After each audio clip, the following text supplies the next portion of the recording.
Hi, welcome to the Recovery Daily Podcast. I'm your host, Rachel Abbasi. I'm a grateful recovering alcoholic and stroke survivor. And today I want to talk to you about several things, and they're all going to come together into some beautiful, just amazing bit of knowledge. We'll see. But I want to talk about the nightly prayer. I've talked to you guys about this before. I had this nightly prayer. I still have it, but it's on this little card, and I read it on the card before I went to bed every night for 5 years until I had my stroke. And it's like a 10-step inventory kind of prayer for my sobriety program. And it helps me to review my day. It helps me to review if I was kind and loving to everybody. And I know that sounds like overachiever work, but I'm not lying. Like, I really did do that for 5 years. And there were times that I needed to reach out to people and tell them that maybe I didn't come across very nicely and I would apologize. And it was just really helpful for me. So I just had this little prayer pamphlet thing. It was like a pocket size, and it had several prayers on it. And somebody gave it to me in one of my AA meetings, and I stuck it in my pocket. And when I got home, there was like a morning prayer, an evening prayer, step 3 prayer, step 7 prayer, and step 11 prayer, I think.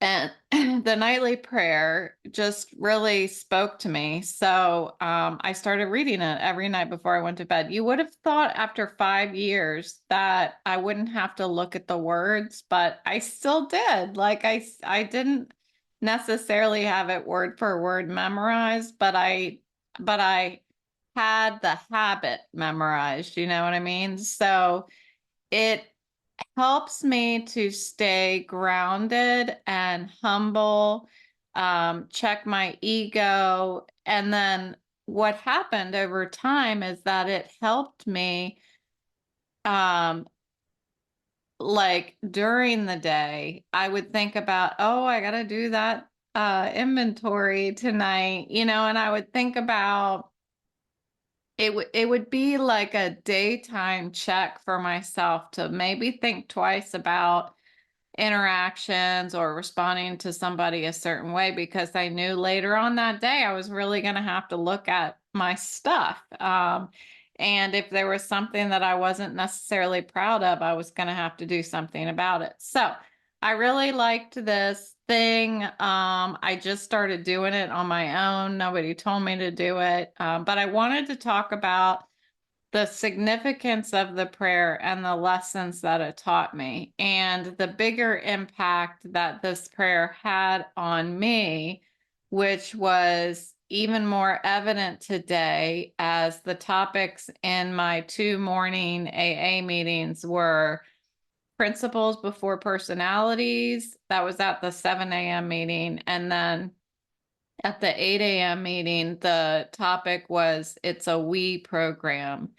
So all signs today have been pointing for me to talk about how we don't do this recovery thing alone. And I also went to my vestibular support group today, which is at 3 o'clock. And same thing. There were some people that every week, it's every week on Tuesdays, and there's somebody who comes in and shares about something that they're struggling with, and feeling a little frustrated and feeling like they are battling this constant uphill battle alone. And we're always reminding each other that we're not alone, that we have this group now. So it's every support group that I'm in: stroke recovery, vestibular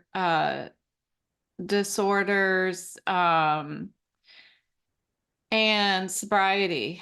And so I wanted to talk about that. And so here we go. So every night before I would go to bed, I would recite this prayer, and I'm gonna read it to you. It's not the whole thing, but you'll get the gist. And um, again, this was up until my stroke, which really inhibited me from being able to read this piece of paper.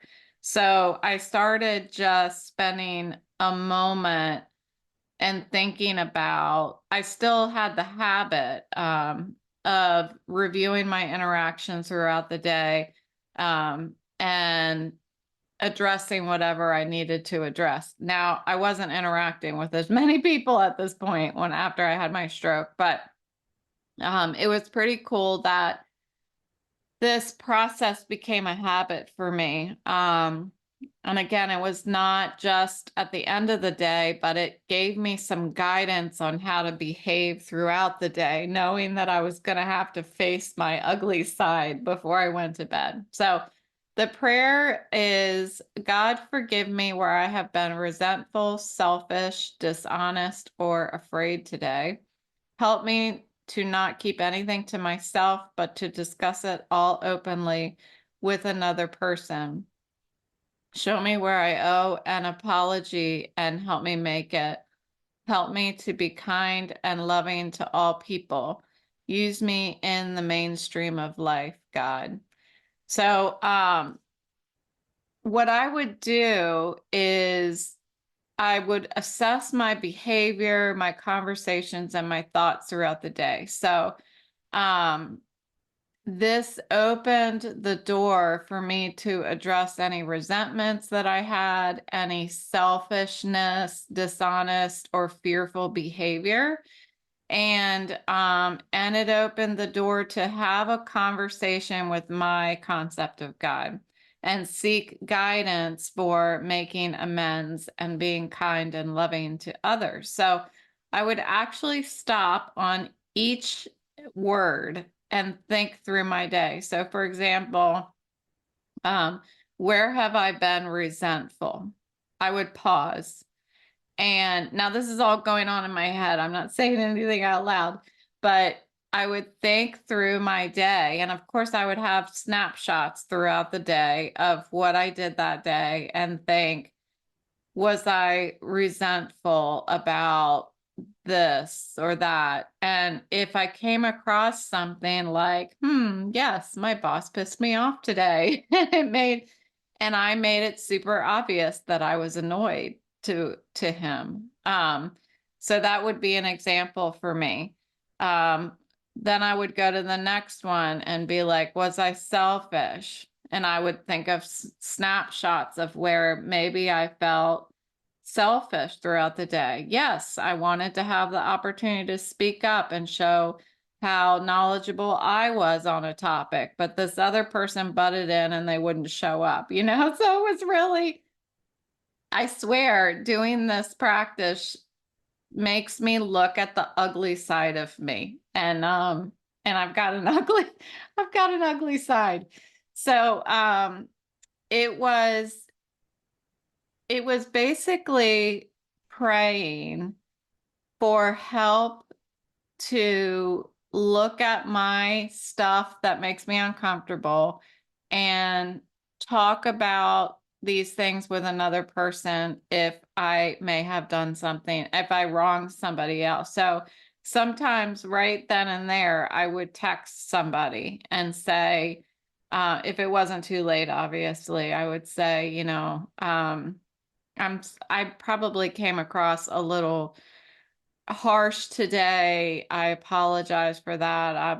Something like that. Or sometimes I would need to wait until the next day and do it face to face, but it really would help me to not hold on to anything.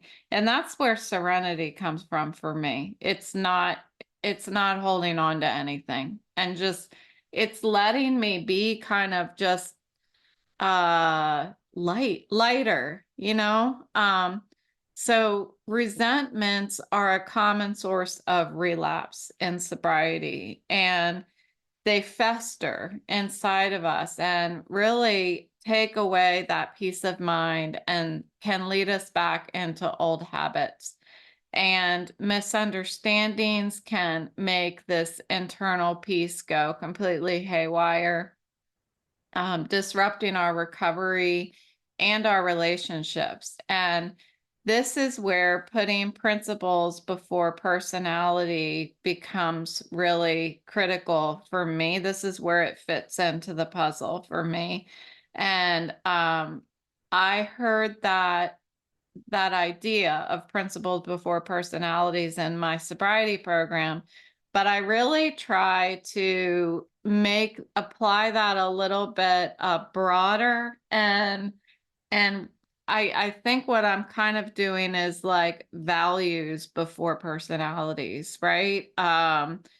Principles like that make me a good person before personality. So what does it mean to put principles before personalities? It means prioritizing, for me, prioritizing my values and my principles of my recovery program over any personal grievances I have, any personal dislikes that I have. And in my life, I have learned over the past 8 years to surround myself with people who focus on solutions.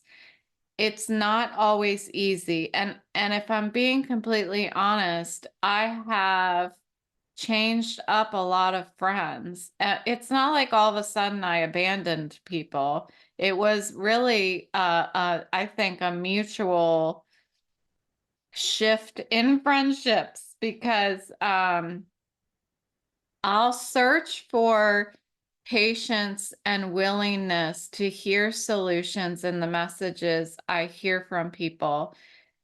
And sometimes I have found early in sobriety that my relationship with this person is really not based on solutions. It's based on grievances. It's based on stuff that isn't going to help me grow. Um, and I just naturally started to gravitate in the program towards people who were talking about solutions because I couldn't live that same way I was living before, where I was drinking and I was focusing on all the things that were wrong in my life. I have to start looking at how I can make things right in my life. And so by doing this, I had to surround myself with people that were looking for solutions, and even people that I may not particularly like, but are still solution oriented people. There are lessons to be learned from everyone, even the people that I don't particularly care for. So that sounds really not very nice, but I'm just totally being honest, right? I mean, we don't always get along with everybody. So prioritizing what I need to gain from my interactions and what I can give in my interactions. I might be having an interaction with somebody that I dislike, um, and I still have something to offer them because everybody gets the same opportunity for joy and serenity that I do, right? And I am not going to stand in the way of that just because I may have a different personality or their personality doesn't rub me the right way. Um, if I prioritize the principles of the program, then I am more often than not saving myself from saying things that I'll regret later and just being more kind to people. My tone and my facial expressions can be um, I can't hide what I'm thinking. We'll just say that. And so when I'm truly believing in the principles of the program and letting it guide me, it saves me from unnecessary, uncomfortable interactions. But I really have to believe it. I can't, I spent a lot of time in early sobriety trying really hard to be kind to other people, and sometimes it was just hard because I didn't like, or if somebody wasn't nice to me, how do I be nice back when somebody's not nice to me? Well, in sobriety, I have learned how to do that. I'm not perfect at it, but I learned things like what other people think of me is not my business. I think of a lot of ways that I can be of value. And if I have an interaction with somebody and I don't have anything to add and it's not my business, I am getting so much better at keeping my mouth shut and walking away. I don't have to like everyone, but I do have to share the earth with everyone. And everybody is just as deserving of a happy life as I am. And everyone is just as deserving of being forgiven. If I if I was not able to be forgiven and make all those mistakes that I did when I was drinking and now be able to build my life back up, like I would be miserable. So why would I not allow other people to have that same gift and opportunity?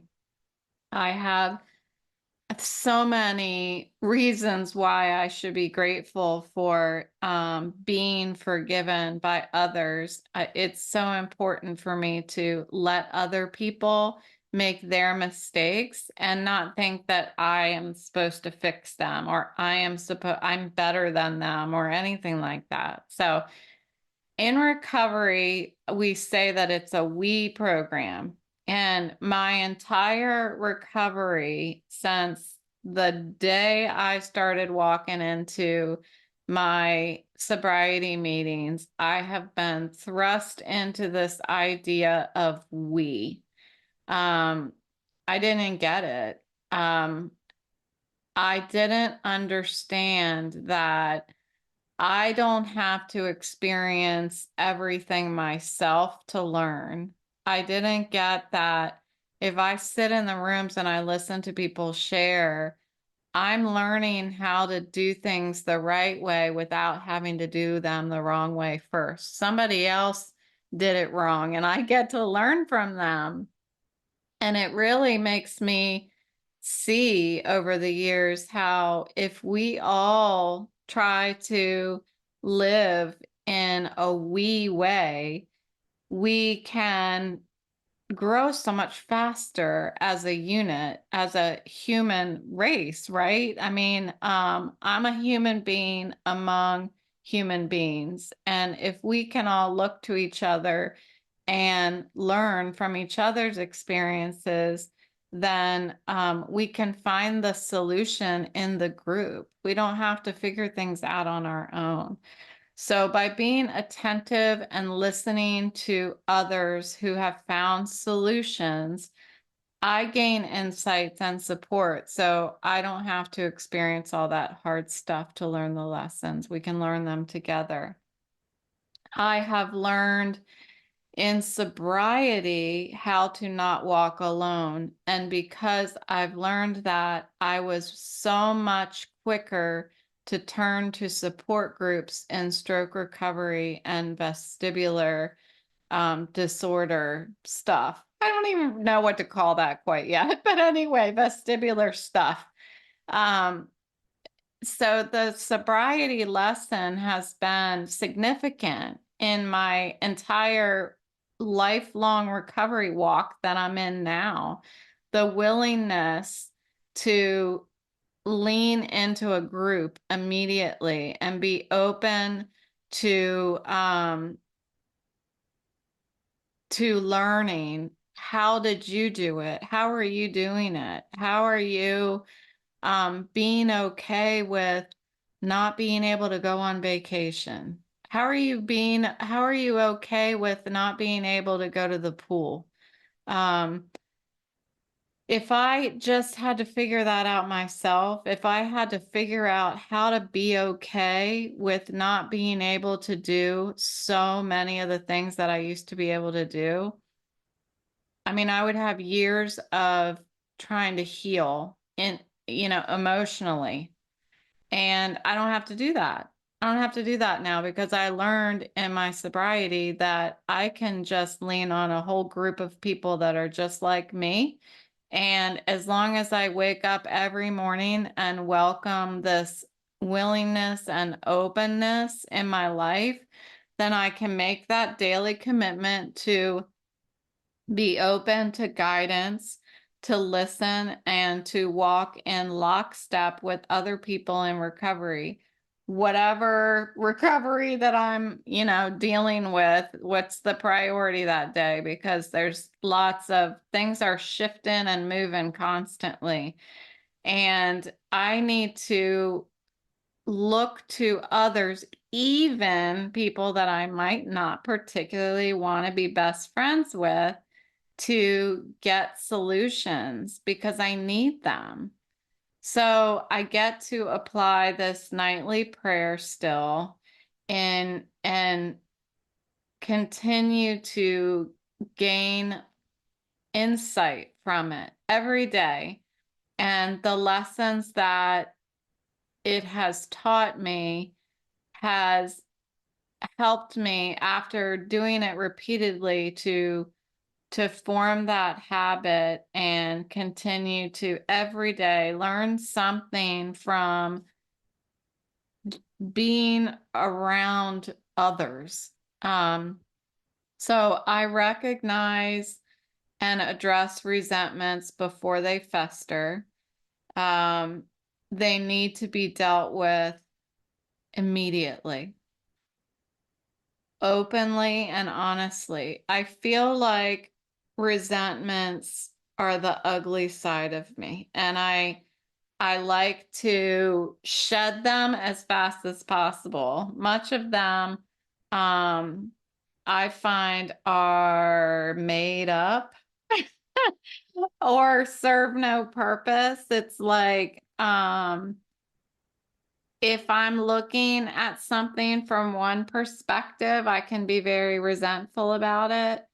But if I take the time to do this inventory daily and to think about, like, okay, I'm truly bothered by this. Why am I bothered by it? Is it something wrong with them or is it something wrong with me? Well, that's the thing. Usually it's something wrong with me and I can address it internally. But if there is something that I need to, because I'm not going to be a doormat either, if I need to address something with another person, I need to do it directly and immediately. And I can do it kindly. I don't have to address resentments in a way where I'm just like, tooty or anything. But what's important, and I learned this at work too, is my boss told me, you don't ever sit on bad news. If you ever have anything negative to say, you should say it right away. Because, I mean, of course, you're going to put some thought into it. But the point is, like, if there's anything that needs to be addressed that has any negative side to it, address it right away. Because bad news only gets worse, it never gets better. That's what I learned. So I need to be willing to acknowledge where I have been wrong and take steps to make those right. And it includes being kind and loving to all people. I know I'm saying it like that because I am really challenged with it sometimes. There are times that still I'll sit in a meeting, even in like a recovery meeting or a support group meeting, and I'm thinking things that aren't kind. I mean, that's just what happens. I'm a human being, and I have to talk to myself and be like, Rachel, that is not nice what you're thinking. Like, principles before personalities. Sobriety is more important than whatever issue you have with this other person. And usually it'll just subside on its own because I'm not getting myself all whacked out about it. I was going to say panties in a twist, but that's probably not something I should say. Anyway, I already said it. So, because all of these people that are in these groups, in these support groups, in my sobriety meetings, I need all of them. I need to surround myself with them, albeit virtually, but these are people that focus on solutions. And if I don't like the way they're doing it, I don't need to follow the way that they do it. But they probably need everybody else too. It's not just me. The world doesn't revolve around me. I have tried and I'm still willing to learn from everyone, even people that I don't like. So if I shut down that judgmental side of me, I can hear others much more clearly. If I shut down that judgment, that talk that's going, like, so I always say I have this Rachel with the red outfit and the horns on this shoulder, and the angel Rachel with the little halos over here on this shoulder.